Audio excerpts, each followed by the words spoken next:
લિંબાયત વિસ્તારમાં પારિવારિક ઝઘડામાં પત્નીનું ગળું દબાવી હત્યા કરનાર હત્યારા પતિની પોલીસે ધરપકડ કરી છે। લિંબાયત વિસ્તારમાં કૃષ્ણનગર એક ખાતે રહેતા જીતેન્દ્ર માળીએ તેમની પત્ની ગીતાંજલિબેન સાથે ઝઘડો થતાં ગળું દબાવી હત્યા કરી નાખી હતી, જે અંગે પોલીસ ફરિયાદ નોંધાતા સુરત પોલીસ કમિશનર અનુપમસિંહ ગેહલોત, ખાસ પોલીસ કમિશનર ઝામીર, નાયબ પોલીસ કમિશનર કાનન દેસાઈ અને મદદનીશ પોલીસ કમિશનર સૂચનાને લઈ પીઆઈ એન.કે. કામડિયાની ટીમ પેટ્રોલિંગમાં હતી। ત્યારે પીએસઆઈ કે.એચ. ચૌધરીની ટીમના એએસઆઈ અંકિત તથા સાજણ અને યુવરાજસિંહે બાતમીના આધારે તથા ટેકનિકલ વર્કઆઉટના આધારે હત્યારા પતિ મૂળ મહારાષ્ટ્રનું અને હાલ લિંબાયત કૃષ્ણનગર એક ખાતે રહેતો દિલીપ આનંદા માળી મહાજનને ઝડપી પાડ્યો હતો। પોસ્ટે વિસ્તારમાં આવેલ કૃષ્ણનગરમાં રહેતા જીતેન્દ્રભાઈ માળી એક એવી જાહેરાત આપેલી કે પોતાની પત્નીને ચક્કર આવતા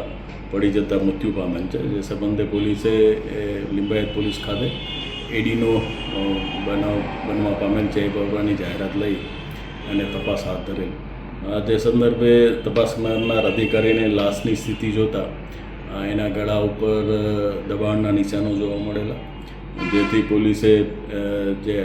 જાહેરાત આપનાર છે જીતેન્દ્ર એની વિસ્તૃત પૂછપરછ કરતા એ પોતે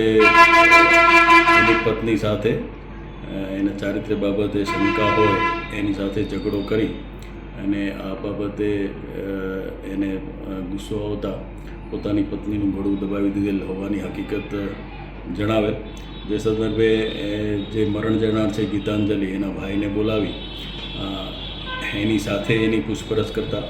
એના ભાઈએ હકીકત જાણેલ અને પોલીસે આ સંદર્ભે ખૂનનો ગુનો બનતો હોય ગુનો દાખલ કરી અને આ જે આરોપી છે જીતેન્દ્ર એની ધરપકડ કરેલ છે। જીતેન્દ્રનો મોબાઈલ ચેક કરતાં એનું જે ગૂગલનું એકાઉન્ટ છે એની હિસ્ટ્રી જોતાં એમાં ક્યારે કોઈ વ્યક્તિને શ્વાસ રૂંધાવવાથી શું થઈ શકે, ક્લોરોફોર્મ ક્યાં મળી શકે, એ સિવાય યુટ્યુબની હિસ્ટ્રી પણ જોતાં પણ એમાં પણ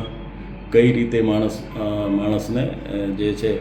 એ શ્વાસ ક્યાં સુધી અટકાવી શકાય, એનું કેવી રીતે મૃત્યુ પામે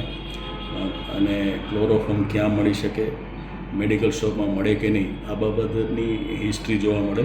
જેથી પોલીસને આ બાબતે શંકા દ્રઢ થતાં એની ઊંડાણપૂર્વક પૂછપરછ કરે, જેથી આ ગુનો